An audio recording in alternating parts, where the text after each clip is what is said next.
Selamat malam pemirsa, senang sekali saya Balkis Manisang menjumpai Anda kembali di Jumat malam di acara Perempuan Bicara. Sedikit tadi Anda sudah lihat ini miris sekali ya, sebuah rekor pecah begitu, tapi bukan rekor yang membanggakan untuk Indonesia. Ini rekor koruptor atau mungkin dugaan ya, kita masih bilang dugaan ini. Tersangka korupsi termuda di Indonesia, paling tidak saya bisa katakan seperti itu, yang sudah ditangkap menjadi sebuah catatan kelam juga di lembaran tahun 2022 dengan sejumlah operasi tangkap tangan yang dilakukan oleh KPK. Tidak tanggung-tanggung ada 3 kepala daerah, seorang hakim yang sudah diamankan dengan sejumlah barang bukti, dan ada juga paling tidak saya katakan tadi anak muda yang bernama Nur Afifah Balkis mendadak viral karena memiliki rekor sebagai koruptor termuda yang pernah ditangkap KPK.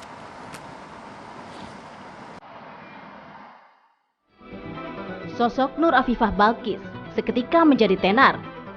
Bukan karena prestasinya, tapi karena terjerat kasus korupsi di usia 24 tahun.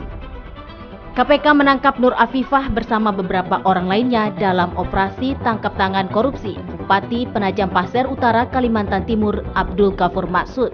Perkara korupsi terkait suap pengadaan barang dan jasa serta perizinan di Pemkab Penajam Pasir Utara. Nur Afifah yang menjabat sebagai Bendahara Umum DPC Partai Demokrat Balikpapan ini diduga berperan sebagai penerima, penyimpan, serta pengelola uang hasil suap senilai 1 miliar rupiah. Kasus korupsi yang menjerat Nur Afifah Balkis menjadi ironi. Generasi muda yang menjadi harapan justru menjadi tersangka kasus korupsi. Apakah korupsi telah menyentuh semua generasi? Adakah yang salah dengan negeri ini?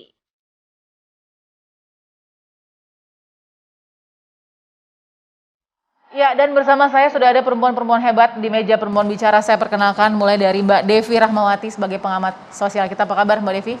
Insya Allah baik Mbak. Malam ini jadi pengamat sosial dan politik ya, mau nggak mau. Oke, baik. Di sebelah kirinya sudah ada juga Prof. Siti Zuro, ahli peneliti utama Pusat Ristek Politik BRIN. Selamat malam Prof. Mbak Wiwi, saya panggil Mbak Wiwi. Ya, apa kabar? selamat malam Mbak Balkis. Malam Mbak Wiwi, sehat ya? Alhamdulillah. Alhamdulillah. Ya. Dan tentu karena ini kita mau bicara tentang anak muda yang prestasinya bukan prestasi gitu ya. So far saya mau undang juga, perkenalkan ada Shirley Anavita, influencer milenial kita. Apa kabar Shirley? Alhamdulillah baik. Oke.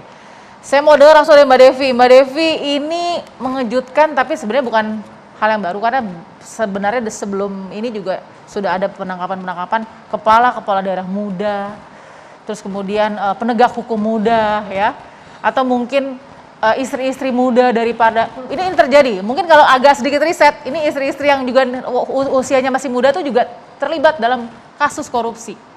Sekarang ada anak muda usia 24 tahun, begitu ya, sudah dugaan korupsinya 1,4 sekian miliar rupiah.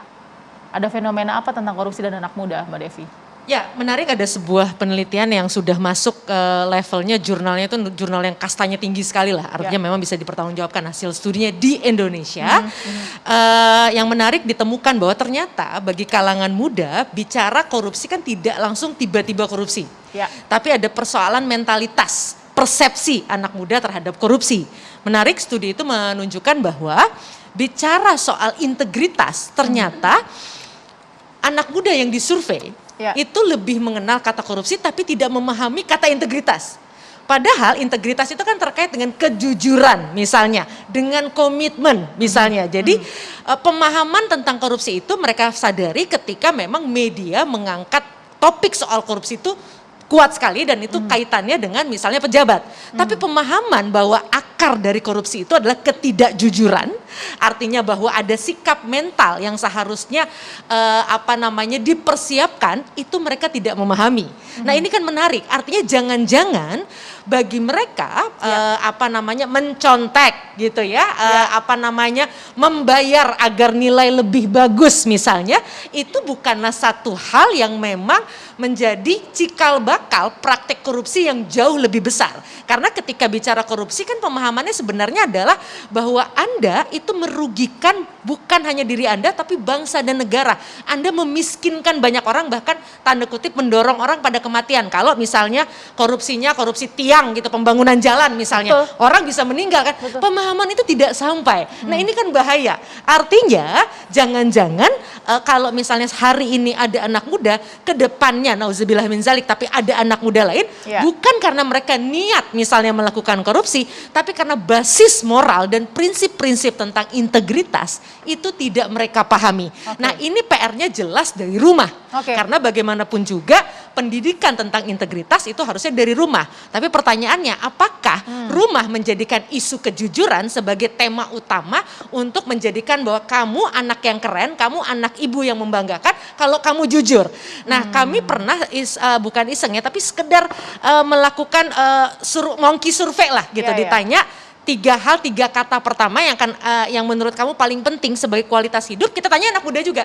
Kejujuran tidak menempati peringkat pertama. Ternyata ya mereka lebih memilih kekayaan gitu ya, kecerdasan gitu kan. Nah, jadi artinya ini kan menarik gitu. Kita punya PR yang jauh lebih besar, bukan hanya sekedar politisi lalu korupsi. Menurut hemat saya itu juga terlalu sempit ya melihat bahwa karena banyak sekali juga politisi yang jujur, baik, berintegritas. Sepakat. Jadi ini adalah buah dari rapuhnya fondasi moral dan integritas bagi Mbak Devi seperti itu. Nah, kalau masalah kaget nggak kaget, Mbak Wiwi kaget nggak sih Mbak Wiwi sebenarnya ada kondisi seperti ini? Kita nggak bisa mengeneralisir, tapi ini jadi contoh yang ironi paling tidak.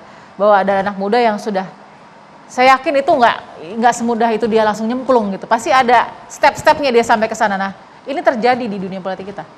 Ya, tentu ini memberikan satu keprihatinan tersendiri ya. Waktu itu saya kaget itu ketika di Kutai Kertanegara ya, Ibu Bupati Mbak Rita, Bu Rita, luar biasa gitu ya, kena korupsi dan langsung dia adalah terdakwa kan waktu itu. Lah di situ saya bingung juga, kaget, karena beliau adalah inovator waktu itu. Kita menjuri dia, membuat satu inovasi yang bagus di kotanya, tapi tidak selang lama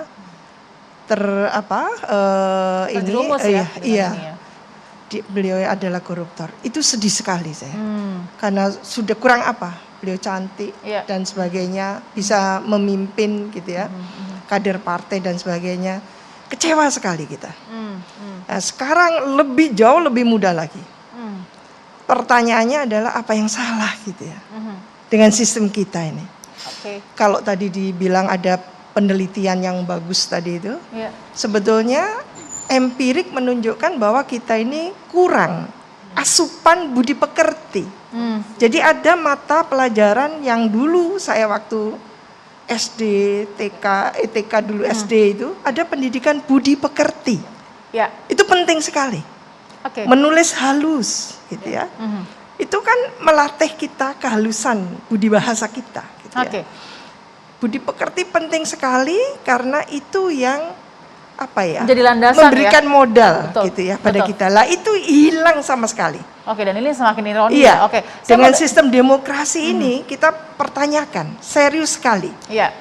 Mengapa nilai-nilai budaya kita jadi seperti ini gitu ya. Betul, karena memang di kasus ini misalkan contoh ya, ini kan terjadi di salah satunya yang misalkan di Nur Afifah yang berusia 24 tahun ini kan juga karena menjadi ini ya, anak buah dari Pak Bupati Penajam Pasir, bendahara umum gitu ya dari sebuah partai, Pak Abdul Ghafur yang juga masih muda, 34 tahun nih, hanya terpaut 10 tahun saja. Nah, kalau saya kasih agak sedikit tugas sedikit ya Bu Sherly ya, karena sepertinya Sherly lebih dekat usianya dengan gini Sherly, pada saat di usia segini begitu ya, sudah masuk ke kancah politik, sudah masuk ke dunia organisasi yang berada begitulah. Apa sih yang susah dalam memilih tadi moralitas, integritas dan tidak moralitas, tidak integritas? Di mana tuh pisahnya? Ini menarik Mbak Balkis. Sebetulnya saya sangat sepakat dengan semua yang disampaikan tadi. Tapi satu hal yang Sherly yakini bahwa tindak pidana atau kejahatan apapun bentuknya itu bisa jadi sebetulnya tidak diniatkan, apalagi oleh anak muda. Tapi karena terkondisikan dan dikondisikan. Jadi dengan konteks sesuai dengan apa tadi yang kita lihat, tertangkap kena gitu. Apalagi kondisinya masih sangat muda, 24 tahun. Maka dan ini kan bukan baru terjadi, ini sebetulnya sudah banyak terjadi sebelumnya. Ketika banyaknya terjadi secara terulang terus bukan 1-2, jangan-jangan ada masalah nih dengan sistemnya.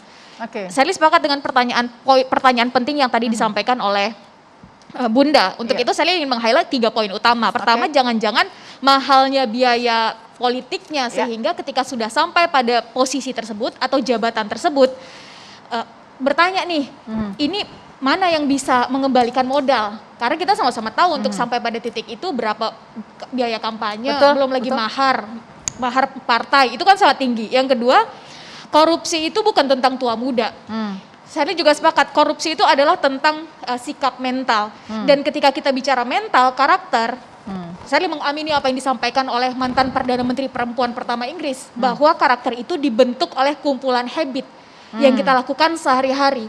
Mungkin terlihat kecil, mulai dari menyontek, mulai dari mau menerima sedikit, dan apa yang terjadi habit tahunan di sebuah instansi misalnya, untuk bisa turun anggaran harus ada potongan, harus ada komisi, nggak akan cair kalau nggak bagi hasil.